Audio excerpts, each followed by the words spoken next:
हमारे YouTube channel Shyam tutorials में।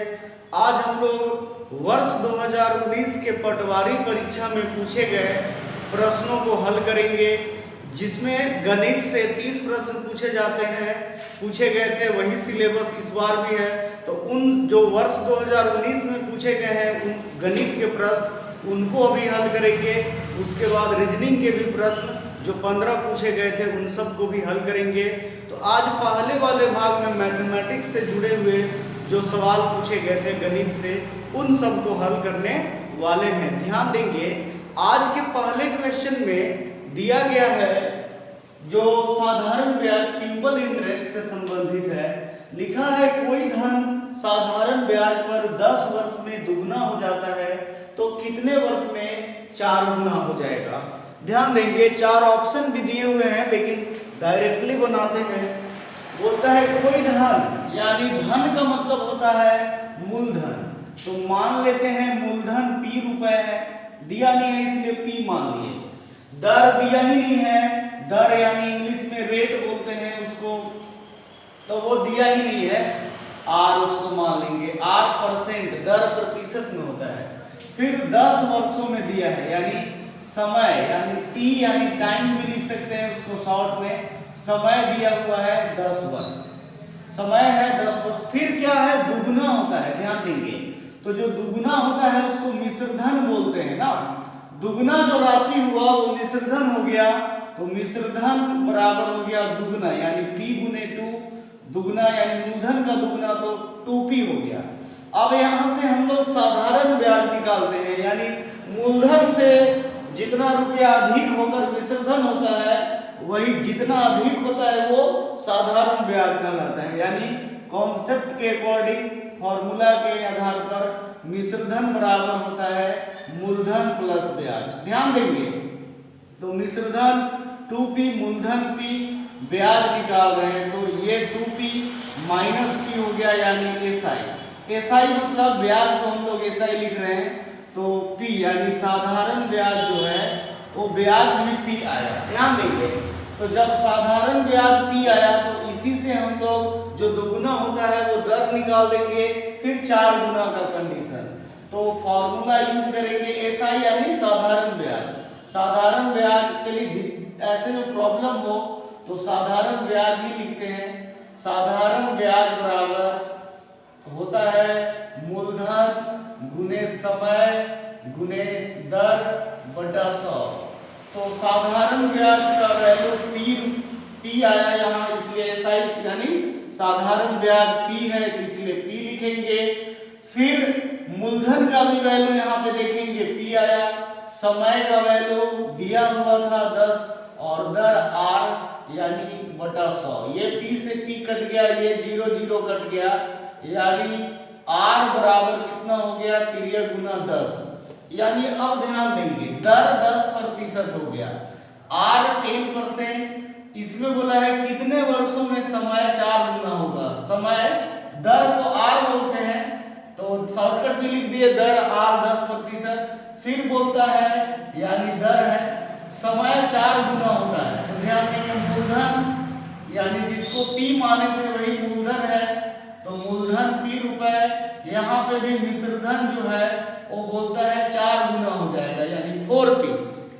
तो P से 4P यानी कितना, यही फॉर्मूला का यूज करेंगे, मिश्र धन बराबर मूलधन प्लस ब्याज। तो इसी से निकल जाएगा साधारण ब्याज। तो मिश्र धन बराबर हो गया मूलधन प्लस ब्याज। मिश्र धन यहाँ 4P है, मूलधन P है, तो ब्याज यानी SI यहाँ निकल जाएगा। इधर ले आएंगे P माइनस P हो जाएगा, तो साधारण ब्याज हो जाएगा 3P। SI मतलब साधारण ब्याज होता है। ध्यान देंगे, यहाँ साधारण ब्याज 3P, दर 10%, मूलधन भी दिया है। फिर बोला है कितने वर्षों में, यानी समय यहाँ निकालना है। तो फॉर्मूला एक ही यही है साधारण ब्याज का। इसी फॉर्मूला के आधार पर जो भी निकालना चाहें निकाल सकते हैं। तो यहाँ पे बोला है क्वेश्चन में साधारण ब्याज क्या होगा ना, तो साधारण ब्याज के लिए फॉर्मूला जो है एक ही है। साधारण ब्याज के लिए मूलधन गुने दर गुने समय, जो हम लोग यहाँ पे यूज किए हैं वही फॉर्मूला है। तो साधारण ब्याज इसमें आया 3p और मूलधन जो आया वो p रुपए, ध्यान देंगे। और साधारण ब्याज यहाँ पे आया 3p जो कि लिख चुके थे यहाँ, उसके बाद दर है तो दर 10%, समय कितना ये निकालना है यानी t लिख देते हैं, t यानी टाइम, समय पता चल जाएगा। ये 100, ये p से p कट गया, ये 10 से 10 कट गया, मतलब 10 10 100, फिर तिरिया गुना 3 गुने 10 बराबर t, 3 दहा 30, यानी समय क्या हो जाएगा 30 वर्ष। ध्यान देंगे असली फाइनल आंसर हो जाएगा 30 वर्ष। लेकिन क्या करेंगे, जो 2 गुना 3 गुना बोलते हैं वो मिश्रधन हो जाता है, तो उससे साधारण ब्याज निकाल दिए। अब पहले वाले में दर मिसिंग है यानी रेट r निकाल देंगे, तो दूसरे के लिए भी दर वही हो जाएगा। फिर मूलधन और मिश्रधन दिया है उससे साधारण ब्याज निकाल दिए और उसी फॉर्मूला से पुट कर दिए, तो अगले का समय भी निकल गया यानी फाइनल 30 ईयर 30 वर्ष। दूसरा प्रश्न कंपाउंड इंटरेस्ट यानी CI मतलब चक्रवृद्धि ब्याज कंपाउंड इंटरेस्ट से जुड़ा है, जिसमें लिखा है एक निश्चित राशि चक्रवृद्धि ब्याज यानी CI की दर से रुपए 500 की धनराशि 6 वर्षों में दुगनी हो जाती है, तो 24 वर्ष बाद कितना होगा। ध्यान देंगे चक्रवृद्धि ब्याज से संबंधित है और रुपए 500 है, 500 यानी आप ऐसे समझेंगे यहाँ मूलधन, ध्यान देंगे मूलधन को इंग्लिश में P लिखा जाता है, वो 500 रुपए दिया हुआ है। 6 वर्षों में दुगना हो जाता है, 6 वर्ष यानी यहाँ पे समय जो है यानी T जिसको बोलते हैं वो 6 वर्ष है, जिसमें दुगना होगा, तो दुगना जो राशि होगा वो मिश्रधन होता है अमाउंट, तो 500 का दुगना जो हो गया वो क्या हो गया 1000 रुपए, यानी यहाँ पे अब 500 से ये 1000 हो गया, तो बीच में क्या है चक्रवृद्धि ब्याज है, यानी CI को बोलते हैं चक्रवृद्धि ब्याज। तो उसको ज्ञात कैसे करते हैं, A माइनस P, A मतलब मिश्रधन में से मूलधन घटा देंगे, तो 1000 में से 500 घटाएंगे तो CI 500 रुपए, CI मतलब चक्रवृद्धि ब्याज आया 500 रुपए। हालांकि हमको चक्रवृद्धि ब्याज से ज्यादा लेना देना नहीं है, बहुत सारे लोग लिख भी देते हैं, पर आप कॉन्सेप्ट वाइज समझेंगे तो इसमें वैसा कोई खास जरूरत नहीं है, लेकिन लिख दिए हैं। तो हमें निकालना है फिर 24 वर्ष में कितना हो जाएगा, यानी आप नोटिस करेंगे तो मूलधन दिया है, मिश्रधन दिया है, समय भी दिया है, यानी दर पहले में नहीं है, तो आपको दर निकालना पड़ेगा। तो मिश्रधन यानी चक्रवृद्धि ब्याज का यही फॉर्मूला है, A बराबर P 1/1 प्लस R/100, R का मतलब दर और T का मतलब समय, सिर पे टाइम होगा समय होगा। मिश्रधन इसका कोई खास जरूरत नहीं है, मिटा ही दीजिए। तो यहाँ पे अमाउंट जो है वो मिश्रधन आया है कितना 1000 रुपए, मूलधन 500, 1/1, दर नहीं पता है लेकिन समय दिया हुआ है 6 वर्ष। ध्यान देंगे इसको 1000 बटा 500 लिखेंगे, क्योंकि ये इधर आ जाएगा गुना के रूप में है तो बटा के रूप में ये कट जाएगा, तो 5 से ये कितने बार में कटेंगे, तो 5 गुनी 10, यानी 5 से ये 10 कितना बार में 2 बार में कट जाएगा, और इधर 1/1 प्लस R/100 के पावर 6 हो जाएगा, यानी 2 बराबर है 1/1 प्लस R/100 के पावर 6। 2 बराबर लिखिए या 1/1 प्लस R/100 के पावर 6 बराबर 2, समीकरण 1 मान लीजिए। अब ध्यान देंगे आगे बोलता है तो 24 वर्ष बाद कितना हो जाएगा, मैंने राशि निकालना है। तो मूलधन नहीं पता है, लेकिन 24 वर्ष बाद यानी समय जो है वो आपको 24 वर्ष, मतलब मूलधन तो रहेगा 500 ही, लेकिन पूछा है 24 वर्ष बाद कितना होगा, यानी बाद में बढ़कर जो है वो क्या हो जाएगा अमाउंट वो बताना है। तो ध्यान देंगे और यही कॉन्सेप्ट पे चलेंगे, A बराबर P 1/1 प्लस R/100 के पावर T। अब यहाँ पे नोटिस करेंगे, चूंकि ए तो दिया नहीं है, P का वैल्यू 500 ये लिखेंगे 1/1, और R का भी वैल्यू कुछ नहीं पता है, लेकिन समय दिया है 24 साल। अब यहाँ देखेंगे जो इक्वेशन 1 आया है ऐसे प्रश्न में, तो यहाँ 6 है और ये 24 है, तो 6 और 24 का क्या रिश्ता है, तो 6 का पहाड़ा 4 बार पढ़ेंगे, यानी 6 चौका तब 24 हो जाएगा, यानी ये 500। इसको लिखने का तरीका 1/1 R/100 6 गुने 4। अब ध्यान देंगे ये 500 आप इधर ले आएंगे तो A/500 भी लिख सकते हैं, या यहाँ पे भी छोड़ सकते हैं, कोई खास दिक्कत नहीं है, जो कंफ्यूज कोई नहीं होंगे।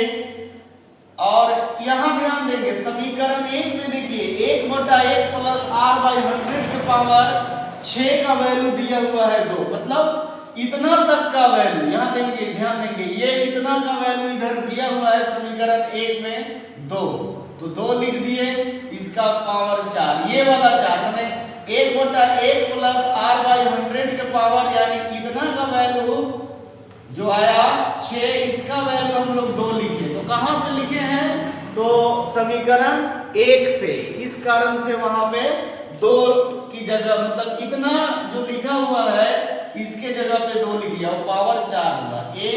अब 500, अब 2 का पावर 4 हो गया 16, यानी अमाउंट विसर्जन 16 गुने 25, 16 गुने 5 होता है 80, यानी 8000 रुपए विसर्जन हो गया। यानी कहने का मतलब 24 वर्ष बाद होगा तो विसर्जन ही कहलाएगा, तो कितना रुपए होगा 8000।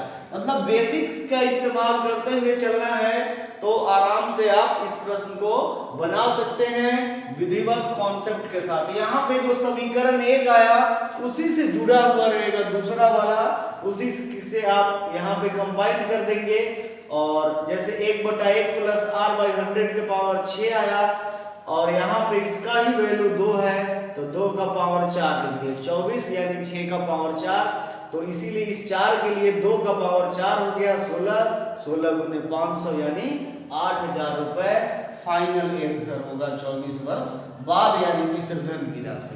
2 अंकों का लघुत्तम समापवर्त एवं महत्तम समापवर्त क्रमशः 5083 तथा 23 है। एक बार देख लेते हैं प्रश्न, 5083 तथा 23 है। यदि एक अंक का मतलब एक संख्या 391 है, तो दूसरी अंक क्या होगी, ध्यान देंगे। इसमें लसा और मसा जो दिया है उसको लिख लीजिए। इसमें जो लसा है यानी लघुत्तम समापवर्त वो 5083 है, मसा जो है वो 23 है, एक अंक यानी पहली संख्या वो दिया हुआ है 391, तो दूसरा अंक निकालना है यानी दूसरी संख्या, तो दूसरी संख्या ज्ञात करना है। ध्यान दीजिए, इसके लिए जब भी ऐसा सवाल रहे तो कॉन्सेप्टिंग फॉर्मूला है, ध्यान देंगे। पहली संख्या गुने दूसरी संख्या बराबर लसा गुने मसा, लसा गुने मसा, मतलब यही है पहली संख्या गुने दूसरी संख्या बराबर लसा गुने मसा। यानी इसको पहली संख्या को a भी लिख सकते हैं, दूसरी संख्या को b भी लिख सकते हैं, लसा को LCM भी लिख सकते हैं, मसा को HCF भी लिख सकते हैं। फिर जो दिया है एक दूसरे को पुट कर देंगे, तो पहली संख्या दिया है 391, दूसरी संख्या नहीं पता x मान लेते हैं, लसा का वैल्यू दिया है 5083 और मसा का वैल्यू दिया है 23। अब ध्यान देंगे हम लोगों को x निकालना है यानी दूसरी संख्या, क्या करेंगे 5083 गुने 23 बटा 391, ध्यान देंगे तो 23 एकम 23, 23 एकम 23, यानी यहाँ पे 23 7 9 16 और 1 यानी 23 सते 161 होता है। अब ये 17 से 5083 को काटना है तो 17 के पहाड़ा पढ़ना होगा, 17 दूनी 34, यहाँ पे 16 और 8 168 हुआ, यानी 17 9 153, यानी 2 के बाद 9 हो गया, 153 है, यानी यहाँ फिर से 15 बच गया, 17 9 153, यानी x का वैल्यू 299। ध्यान देंगे, यदि जिसको प्रॉब्लम है डिवाइड करने में वो इधर डिवाइड कर लेंगे 17 से 5083 को, तो 17 दूनी 34, यहाँ 16, फिर ये 8, 17 9 फिर आता है 153, फिर 15 और ये 3, फिर 17 9 153, यानी कितना हो गया 299 हो गया। तो फाइनल हो जाएगा, यानी x का मतलब दूसरी संख्या 299। ध्यान देंगे, बहुत ही इजी प्रश्न पूछे गए हैं, इन सभी को 4-5 भाग मिलाकर धीरे धीरे सभी में पढ़ेंगे, तब तक इतने ही प्रश्नों को ध्यान से आप सॉल्व करें। और इस टाइप से जुड़े हुए प्रश्नों के लिए हमारे लिंक में टॉपिक वाइज वीडियो दिए गए हैं हर चैप्टर के, उसको भी आप देख लें, जिससे आगे आने वाली तैयारी अच्छे से हो सके। तो प्लीज़ मेरे चैनल से जो नई बार पहली बार जुड़े हैं वो सब्सक्राइब जरूर कर लें, वीडियो को लाइक भी करें, शेयर भी करें और कमेंट्स करना बिल्कुल भी न भूलें। धन्यवाद।